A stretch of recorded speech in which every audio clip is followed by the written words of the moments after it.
Hello, I'm Hannah Wallace and welcome to FinextraTV. Kindly calling into our virtual studio now is Anders Olofsson, Head of Payments for Finastra. So Anders, it's good to see you. Thank you for joining us. Thanks, Hannah, and it's good to be here. Really good to have you on. Now, today we'll be taking a look at some of the top drivers for change and disruption in the payment space, the significance of embedded finance, and what we can expect from the future. But firstly, I know you've spoken a lot in the past about how banks need to redefine their business model. So to start and to kick things off, maybe you could elaborate on this. Let's start there. Well, it started as well that like 5 years ago, I was articulating as well that banks needs to start looking at the separation of their operating model and make a decision whether they want to focus on sales, distribution, and advisory services versus actually doing manufacturing. We have a lot of industries. Actually, most industries are taking a clear cut between manufacturing and sales and distribution, whilst banking and predominantly actually retail banking has been very much end-to-end owned by the banks. We've seen corporate banking being decoupled, and there's been entrance of various players, not only fintechs, that's only recently, where the value chain has been slightly broken, but still the banking industry is really much having that end-to-end customer journey. And I think that what we now see forced by technology and other trends in society is that it's calling for a separation of that operating model. And I think that what banks are actually missing, and it might be a bit provocative, is that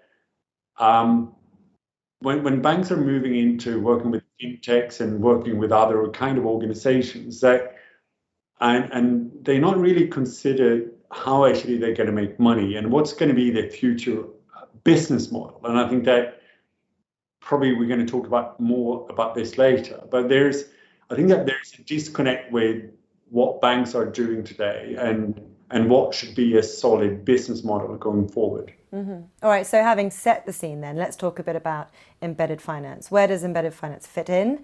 And can you explain for our audience the relevance of embedded finance and what you see as embedded payments? What about that? So I think that, and this is close to religious belief and how you define banking as a service or embedded financing. At least the way I define it is that that's a way as well where non-banks are offering banking capabilities to their end users. And I think that there's been a lot of misconception in the market whether insourcing another bank's payment operations into themselves to get scale is banking as a service. That's to me is outsourcing, insourcing, and not necessarily banking as a service. So I think that my definition of banking as a service almost equals embedded banking or embedded financing or embedded payments. And I think that we've seen now how, and I work with a few clients where we're looking to integrate other companies, giving them the capabilities of providing banking related services. So an insurance company would have the capability to offer not only payments, but as well customer insight based on that intelligence from banks. And I recall working with, as I said, an insurance company where they were trying to take the entire customer journey, which is very banking intense, from onboarding an insurance company to paying the garage or paying the premium or along the lines, and including have the data from any bank's core banking to give insights that would provide the insurance company the capability to do better pricing of their insurance products. And I think that that is the question then, whether bank is really realizing that, whether they are becoming a distributor or a manufacturing of these services. And I spoke with a banker heading open banking recently, and he was very cautious to say that actually they focusing on manufacturing because they believe that they're going to have the scale, and the core capability relies within the manufacturing capability on holding deposits and processing payments. The challenge is that manufacturing industry typically is very much low margin. And another key element, and I'm a bit jumping here, but another key element that is typically stressed is the trust, and the trust element, and the trust as a capability maybe then not getting the full benefit if you start aligning banking as a service. And I think that that's one of the items that I would be keen to see banks more acting on. How do you actually conceptualize that trust when you enable banking as a service? Because if you're setting up a bank account with your retailer or a fashion store or a football company or a football club, then if that is backed by any major bank, you wouldn't see the trust that the bank allegedly would give through that counterparty. All right, so there's still some work to go, and I think I picked up some good advice weaved in there as well. And taking all of that into account then, and coming to what I call the crystal ball question, as it were, what is the next big thing then in the payment space from your point of view? Well, I think that I'm driving about a number of themes in Finastra right now, and one clearly that going to change the dynamics, maybe not in the next 3 years, but eventually would be around central bank digital currency, because that is going to have a huge impact not only on payments but as well on deposits, because theoretically in a central bank digital currency, each individual should theoretically be able and might be entitled to hold central bank money, which is kind of asking the question whether holding deposits for a commercial bank is relevant, or do they even want to do that given that the lower interest rate margins today?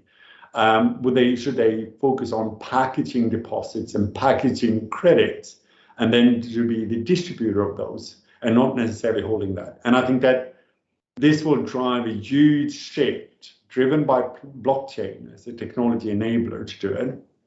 Personally, I believe that cryptocurrency may not really sustain over long term because there's a lot of issues around central bank sovereignty. And we've seen in China and many other countries where central bankers are concerned about sovereignty, and obviously around KYC and fraud, and potential as well that we have all this dark economy that's going to be hidden in a cryptocurrency environment. And I think that central banks and regulators will be hitting back very soon on that. And also in Europe, we have the strong customer authentication, and it doesn't really address cryptocurrencies to that extent. So that is one. And I think that the second one is the entire concept of channels. I mean, we believed in the 90s or early 2000s that a web browser will be the place to do banking in the future, but only to see 10 years later, obviously, we believe that an Apple or a Samsung phone will be the channel to use. And I find it very unlikely that going forward 10, 15 years from now, that would be how we do banking. Mm-hmm. And one of the channels that I see coming in 5 to 10 years will be driven around Internet of Things and the technology that Internet of Things is bringing. And that talks about as well the seamless payments. Today, we use seamless payments as a bit of an awkward definition on using digital payments. But I think that the entire embedding of payment capability in whatever we do going to take away the entire concept of having a physical device held in hand to do a payment. So that's what I see going to be driving volume, pricing of transaction, and as well that how we have the entire payment experience. Thirdly, what I see is coming in the crystal ball as well will be around embedded banking and embedded financing, which is touching upon the other two items as well, where it will be integrated. But banking as a service is not really a mega trend.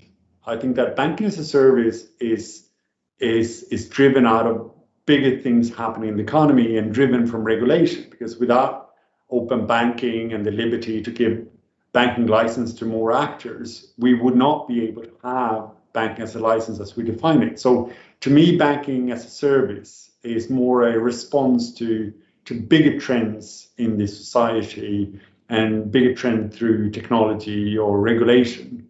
So it's a response to something else, and that's what a lot of people seem to forget, that it's not itself a mega trend. It's potentially a mega response to larger trends in the society. No, that's a really interesting angle looking at it. And like I say, we'll be touching on those points during EBA Day. And I hope we get to catch up further down the line to reflect on those predictions. But for now, Anders, we'll leave it there. Thank you very much for calling in, and see you at EBA Day. Look forward to, Hannah.